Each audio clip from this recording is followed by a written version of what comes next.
જય ભીમ, જય ભીમ, જય ભીમ મિત્રો.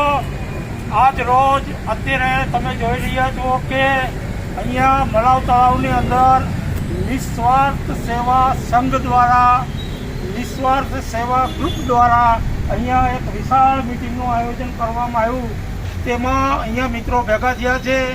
મિટિંગ મળવાનો હેતુ, મિટિંગ બોલાવવાનો હેતુ એ છે કે આગામી દિવસોમાં ડૉક્ટર બાબા સાહેબ આંબેડકરે જેવી રીતે કીધું છે કે શિક્ષિત બનો, સંગઠિત બનો અને સંઘર્ષ કરો, તો શિક્ષિત બનવા માટેનું જે પ્રથમ પગથિયું છે તે શિક્ષિત બનવા માટે નાના નાના ભૂલકાઓને, નાના નાના બાળકોને કે જે લોકો અભ્યાસ કરે છે, જે બાળકો અભ્યાસ કરે છે એને નિઃશુલ્ક કોઈ પણ જાતનો ચાર્જ લીધા વગર ચોપડા વિતરણનું કાર્યક્રમ આગામી દિવસોમાં નિસ્વાર્થ સેવા ગ્રુપ દ્વારા રાખવામાં આવેલું છે. એની મિટિંગ છે આજે અને તમામ હોદ્દેદારો અને સભ્યો અહીંયા ભેગા થયા છે.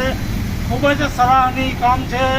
ડૉક્ટર બાબા સાહેબ આંબેડકરે કીધું કે શિક્ષિત બનો, સંગઠિત બનો અને સંઘર્ષ કરો.